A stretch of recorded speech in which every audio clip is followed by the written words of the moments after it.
relating to my personal life, but I'll share with you a little bit about what I do. Okay. I head the operations and supply chain management for a multinational in Amsterdam, and prior to that, I was a business owner in Trinidad and Tobago. Okay. And I guess a lot of people are into activism for Trinidad and Tobago. Yes. And I'm a mother, first of all, and I'm deeply and especially how and what is available for our children when they inherit a country or a society from adults like us. And in reaching out to the persons who have been responsible for managing our country and managing our economy, and especially our education system, and nobody seems to be listening. So it seems as though we are being asked all the time to put our faith in these so-called leaders. And when they get into office, the doors are shut in our faces and we're left outside knocking on the door, finding out, well, when is this going to happen and when is that going to happen? And I know that my country can do better. I know that we have the talent pool in our country to be able to pull together a good team to make our country a first world country. We just don't have political will to do it. We need to replace the people who are managing our country with people who can get the job done. And that's why I started advocating, not because I want to be one of those persons getting the job done, but I want to hold them accountable and make them understand that you are to keep the promises that you made to the people of Trinidad and Tobago. This is why we hired you to get the job done. And that's my story. All right. You mentioned accountability there, something that we don't get in Trinidad and Tobago, and people seem to be walking around the place and really like they don't business, they don't care,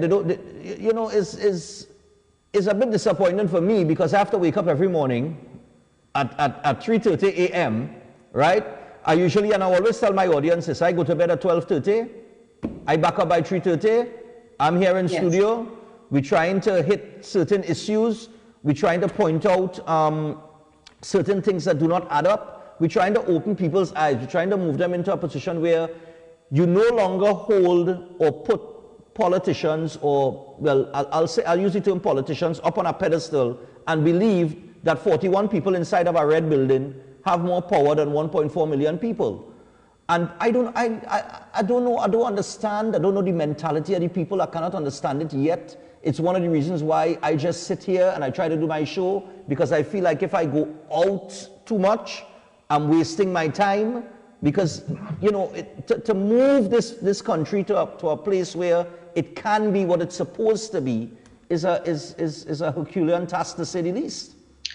It is, Stefan, and one of the issues I see, that is perpetuating constantly in society is that we are waiting for this hero to come and save us.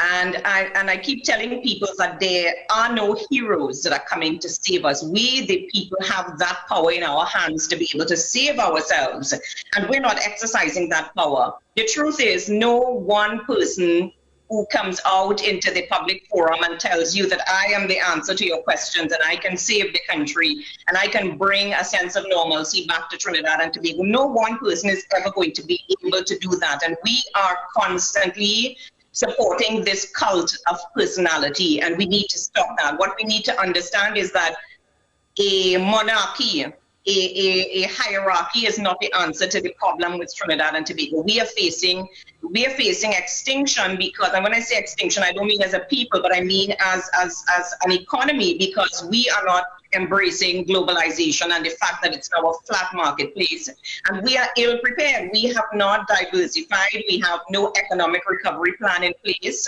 We have all of our infrastructure is antiquated. We have very bureaucratic systems that are not conducive to economic stimulation and recovery.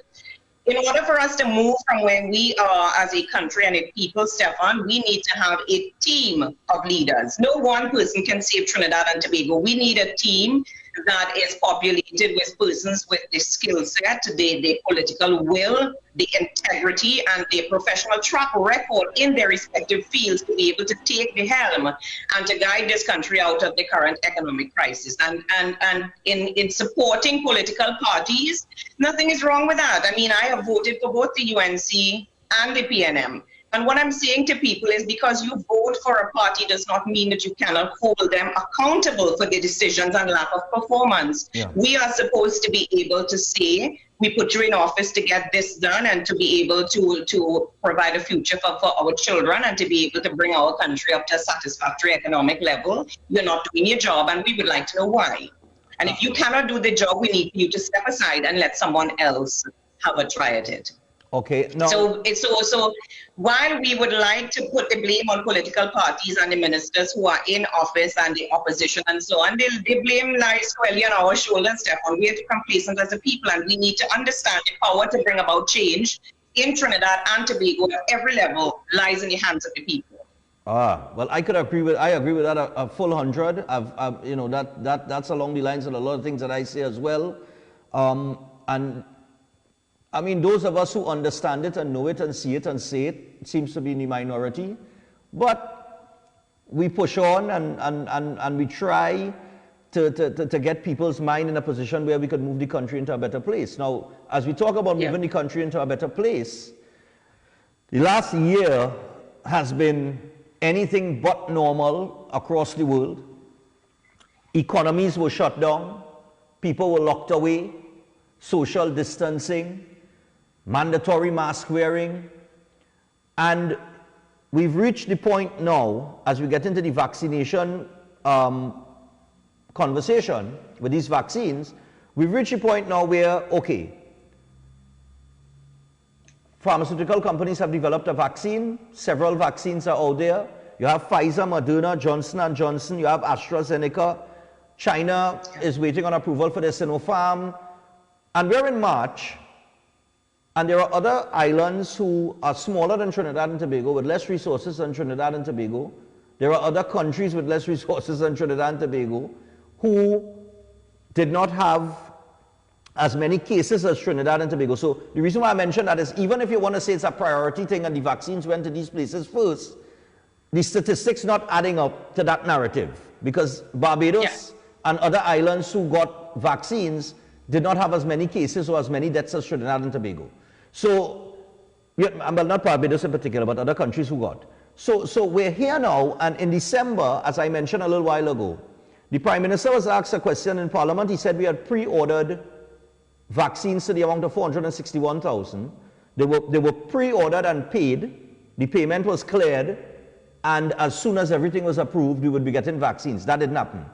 Now we have a situation where India, in September of 2020, at a UN General Assembly, said that they would be rolling out this vaccine matrix, and apparently Trinidad and Tobago is the only island on the face of the planet that did not know about this. So well, let's go back to that timeline, Stefan. Yeah. In August of 2020, the Indian government announced that they would be in the process of getting a vaccine manufactured. And of course, that was not the only country that made the announcement. We had that announcement coming from several countries worldwide, and especially so being in the Netherlands, and the Netherlands being at the forefront of pharmaceuticals and so on. Right. And management of the COVID contamination globally. I followed very closely what was happening with Johnson & Johnson and so on, and AstraZeneca and the virus, because for me it's also a very personal thing. I mean, my mother is a high-risk case and she has underlying conditions. Right. And of course, I have not seen my mother in over a year, and I would like to see my mother. So I kept following this to see what's happening and what was the outcome of this vaccine trials and testing and so on. And the Indian government made this announcement in August. And we fast forward to September 2020 at the United Nations General Assembly. Prime Minister Modi announced that they were going to make vaccines available to the globe. Yeah. And Dr. Keith Rowley, the head of CARICOM and the Prime Minister of Trinidad and Tobago, sat at that very meeting when that announcement was made. And he is now coming to tell the people of Trinidad and Tobago, together with his pharmacist, Minister of Health, that they were not aware that this vaccine was available and that you can request vaccines for your population from India, because the Indian government is making it available to anyone who asks for these vaccines. they have put out into the public domain that you were not aware that this was being offered and so on. And if you are heading CARICOM, you are the head of CARICOM, and the smaller Caribbean islands like Grenada, Barbados, and so on, was, they were aware that these vaccines were available, and you were not aware. That says to me that you are not the person who is supposed to be heading CARICOM, because you have dropped the ball. Right. If I was sitting in Rowley's seat, I would have had every document on my desk letting me know when those vaccines were going to be ready for my people, because the health of my people will determine how quickly I can open my borders, how quickly we can go back, we can start with economic recovery, how quickly we can get our stranded nationals, back into Trinidad and Tobago, and that's another issue. Now, we have had a government drop the ball where the vaccination is concerned, and of course, laying the blame at the feet of anyone who they can find culpable or remotely culpable for the fact that Trinidad and Tobago is the last and has not yet received any sort of vaccines or any confirmation as to when we're going to receive them. The Minister of National Security and the Chief Medical Officer, Roshan Parasram, has said that they locked the borders of Trinidad and Tobago. They determined that it was best to lock the borders of Trinidad and Tobago in order to manage the COVID infection in Trinidad and Tobago. Up to now, Stuart Young cannot see the people of Trinidad and Tobago under what law did he refuse citizens and nationals of Trinidad and Tobago entrance into Trinidad and Tobago? What law did he operationalize to lock our people out of the country, stranded, homeless? People are dying literally and figuring to come home. So if I am to look at this realistically, I would say that the government has dropped the ball in almost every aspect of national security, public health, and economic recovery. So in this situation with the vaccine, where we have vaccines that are available but will not be tested, I am asking the question as to how is it? Is it that the government is not incompetent, or is there another kind of reason why the Prime Minister of Trinidad and Tobago did not speak to the well-being of his population and ensure that we had our population? So for me, it's there are a lot more questions than answers, and I'm afraid we might not get the truth behind this, but at the end of the day, the government has to find a way to vaccinate the people. I mean, we cannot continue this. No, we can't continue like this, because the business community is balling. Over the last year, a lot of small and medium-sized businesses have shut down. They will not reopen. We have the situation with the bars that are taking place, where the bars and all these people that were employed at these bars, they're on the unemployment line. They will find it very difficult to get work when or if the economy ever starts to roll again. So we're not in a good position from an economic standpoint. And there seems to be no plan to improve, no revenue streams for foreign exchange. Nothing is happening. Nothing is happening. As a matter of fact, at the same conversations with the Prime Minister on Thursday, I think the Minister of Finance said that they had spent $18 billion during the COVID-19 period. Now, here's the thing. Now, Stefan, I am not an economist, but I want to say this, and I want to ask people listening this morning a very simple question. $18 billion the government claims that they would have spent on COVID. And I would like anyone from the public, including those who criticize the fact that we are standing up against oppression. Where can you see tangibly that the government has spent or utilized $18 billion in Trinidad and Tobago? The small businesses are still without forex to be able to manage their business, to import goods and services. The economy is almost at a standstill. Hospitals are in a deplorable condition. The education system, we have not been able to roll with the punches, so the online system of learning during the COVID crisis was also in shambles. Where can you see, Stefan, or anyone listening to this morning from the public domain, $18 billion was utilized in the management of COVID in Trinidad and Tobago? Okay, now that's the thing, right? And this is the thing for me. they come and they throw out figures. Well, we spent $18 billion during the COVID-19 period, and people just chest strap it and say, oh, the government spent $18 billion. And I've always said, I think the biggest problem is when politicians throw out these figures as to how much money they've spent on A, B, or C, whatever it is in whichever sector, the people in Trinidad and Tobago, the average citizen, does not understand how much $18 billion is and what $18 billion can get you. Yes. And for that reason, it's passed over. Well, it's $18 billion. It's just thrown up as a figure, as a number, without a real understanding as to what that figure represents. The corruption in Trinidad and Tobago, and our propensity for nepotism and for a lack of accountability and ambiguity when it comes to the treasury and taxpayers' dollars. We have become so desensitized as a people that we think when we hear $18 billion and $15 billion and $2 billion, but we do not understand that, let's say, $18 billion.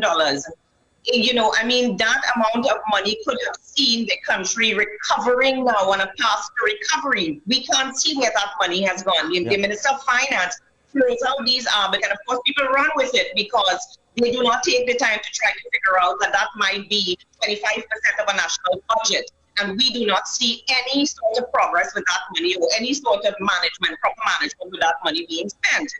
Then on the other side, you have people like for example, and I'm sure everybody must be curious to find out with, you know, me raising the questions about Terrence Nielsen and the lawsuit that he has threatened me with and so on.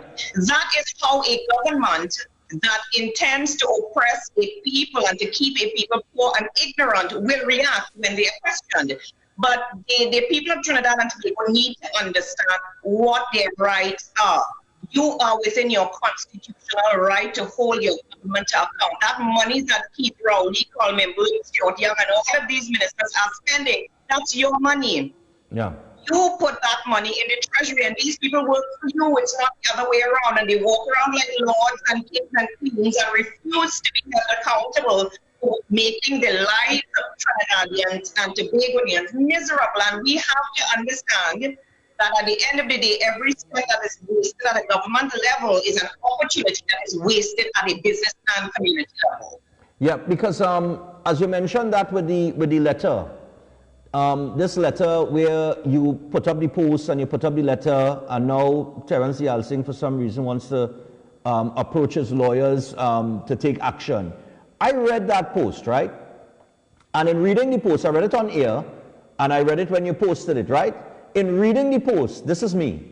I'm saying, well, okay, if I am a reporter going to a press conference that the Minister of Health is chairing, and I have this letter, and I ask him those same questions at that press conference, is he going to sue me? Because basically, those questions that you asked are valid questions. They are normal questions. There are nothing, there is nothing in there. I am not a hero. I'm not trying to be a hero either. I am afraid, but I'm not afraid of the politicians. I am afraid for my country. I know that we have children that are brilliant, talented children that can be the future of a wonderful, productive country like Trinidad and Tobago. I believe that fully. And Terrence Nielsen and persons like him who seek to use intimidatory tactics to silence persons for holding a government to account will understand that this is not 1956. I know my rights as a citizen of Trinidad and Tobago. These are not rights that I take very lightly. And Terrence Nielsen can threaten lawsuit from now until thy kingdom come. We will battle because I am not afraid of him. I hope he's aware of that.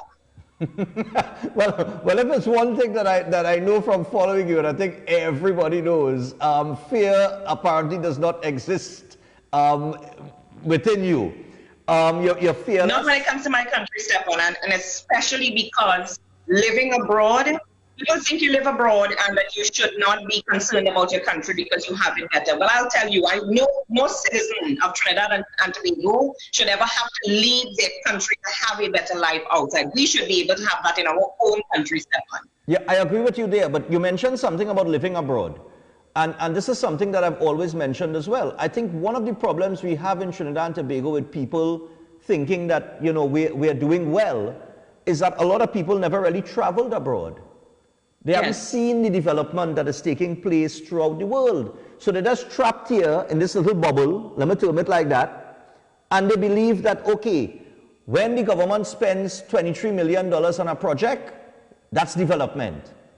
Yes. But the $23 million that is being spent on the project, you have to look at what the project is going to bring in, because you can't just be spending money just to put up a building. No, and it amounts of to course, nothing. but the government pays no attention to ROIs. They don't care about return of investment on investment. They are looking at what sort of immediate gratification they can get for their support base. And vanity projects, of course, anything largely and boldly visual.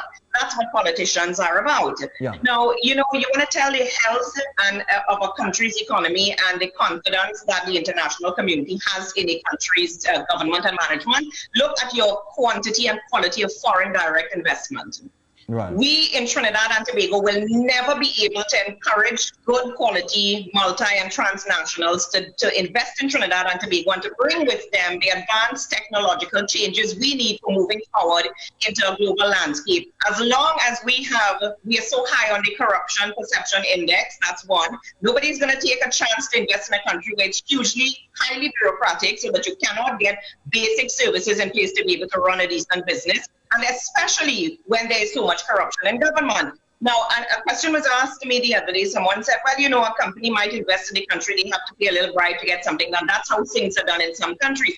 Now, it might be able to get swept under the carpet in Trinidad and Tobago, but you have multinationals who, if they engage in corrupt practices in Trinidad and Tobago, will be sanctioned in their home country. So they're not going to come after you in the country that you engaged in corruption in. They're going to sanction you in your home country, and you are going to be taken to court and before the courts in your home country for engaging in corruption in a foreign country. Right. So that in itself, multinationals understanding that they are going to have to pay a bribe to get something done in a country like Trinidad and Tobago will not come here because they know that they will be held accountable in their home country. So crime is a huge deterring factor for investment in Trinidad and Tobago. Yeah. And of course, we are focused on crime at the level at the ground level, but that's the tail of the snake, Stefan.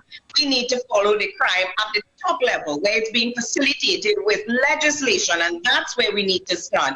It is going to take almost a super team, maybe bordering on non-human, to bring Trinidad and Tobago back to where the country had some sense of normalcy. Right now where we are, Stefan, there is absolutely a sense of devastation and hopelessness among the people of Trinidad and Tobago, and I feel that. Yeah, and you could feel it outside there, and I'm feeling it here because I get the calls, I get messages. There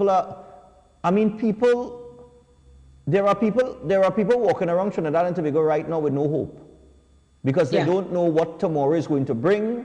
They don't know how they're going to feed their family. They do not know how they're going to pay their bills. They don't know where they're going to get a job, how they're going to earn. But for the other people who have a job and are earning and they're able to put food on their table, they're not concerned about that. That doesn't exist for them. Not until it reaches their doorstep. And of course, at that point in time, it's too late. And we've been a people that has been accustomed to damage control rather than preventative control. Yeah. And we need to now take a step back and understand that you have a government headed by Keith Rowley. Now, I have nothing against Keith Rowley personally. I'm sure he's a wonderful person on a social level, but Keith Rowley simply has not been able to take this country from where he found it in 2015 and move it any further. In fact, I think that we have gone backwards as a country. Economically, it's going to take a lot for us to recover, and we need a team in place that understands what is necessary for economic recovery and for diversification. We are so dependent on fossil fuels and fossil energies that we have not paid attention to the fact that the rest of the world is moving away from that. And they're looking at green energy, and they're looking at sustainable energy, and they're looking at diversification and food production, downstream processing, strengthening of your middle class, because that's where you employ most of the working class, stimulating the economy by being able to grow your private sectors in a country. And unfortunately, we see a government that is more hell-bent on strengthening the 1%, which is creating a monopolized situation in Trinidad and Tobago. So the consumer, the voter, and the citizen is being held at ransom. Now, as you mentioned where their priorities are, I mean, just after the election, the Prime Minister did say we have to encourage the rich to get richer so the poor can get jobs, which has never worked throughout history in any society. The Minister of Finance seems to be hell-bent on taxing the living daylights out of everyone. And we all know, history will tell you, you cannot tax a society into prosperity. But as you mentioned that and the priorities, what are your thoughts on this engagement with the private sector as it relates to securing vaccines for Trinidad and Tobago? In the beginning, Stefan, I have to say that I was not alarmed, because I suspected all along, some of the larger players in the industry may want to capitalize on a financial opportunity to be able to bring vaccines into the much needed critical medication into the country. Mm-hmm. But in following all of this and understanding the fallout and the lack of truthfulness coming from the government, and especially the Minister of Health, with all the ambiguous answers he's given to the people of Trinidad and Tobago, and it's engaging in this very juvenile tit-for-tat sort of thing with the private sector. I can understand Anthony Sabga coming out and clearing the air, because he's a businessman, and let's not kid ourselves into thinking that even though he may say that he's concerned about the people of Trinidad and Tobago, that it does not have a commercial aspect. It does have currency attached to it, and he's right. Because you're a businessman, you play a tremendous or important role in the economy of Trinidad and Tobago. With your various companies in manufacturing and service distribution, etc. Naturally, as a business person, you would be concerned about the economic state of your country, and you know that in order for us to recover as a country, we need to get our people vaccinated so we can go back out there, we can get back out into the world, and we can start enterprising, and we can start engaging in commercial activity, and we can travel for business, and we can open up our country to tourism and so on. And that is the right thing to do. So I will support Anthony Sabga in saying that, listen, we are willing to help. Let us do our part, because we as business people are also suffering. Yeah. And when we suffer, the people by extension are going to suffer, because they're not going to get jobs. No food is coming into the country. We can't wait until there's a crisis situation. I think Anthony Sabga did the right thing in saying that they're willing to step in and help if the government can't seem to manage the COVID situation and vaccination rollout. Yeah. I agree with you, because I think everybody's feeling it, from the lower class, the working class, go right up to the business people. Because even on the port, some business people have messaged me saying that they were paying higher rates for US dollars. They were paying up to $7.50. Yeah. And if these increases continue, they will be left with no choice. The Supermarket Association has already said that they will have to increase the prices on the shelf for foodstuff. So we definitely looking at an increase in pricing across the board. And inclusive of that, everybody's still working on 2013 salaries, because the Minister of Finance... This is what I was just about to say. Yeah. You are now... What has happened basically here, Stephen, is that we have now the decreased ability to put food on the table. What we were able to put on the table, let's say 2 years ago, has decreased significantly now. And I don't think that the population understands that when government makes bad financial decisions, it is not something that just affects you at a government level. It affects you at a very personal and family level, and not being able to feed your family, or having to decide whether your family today and goes to school tomorrow, your children will have food today, or they're able to have money to get a taxi to take them to school tomorrow. It's not a decision that a parent should be making. We are too wealthy a country, and we have the human talent in Trinidad and Tobago to sit back and to allow a government to oppress the people financially just to be able to control the people of Trinidad and Tobago. There's no reason why we cannot do better than we're doing now. Okay, now we just out of time. I have to go to a break, so I've got to wrap up. But before anything else, I have two things that I need to ask you very quickly. you put out a post recently saying that as soon as your girls are settled, you're coming home to fight for your country. You stand by that?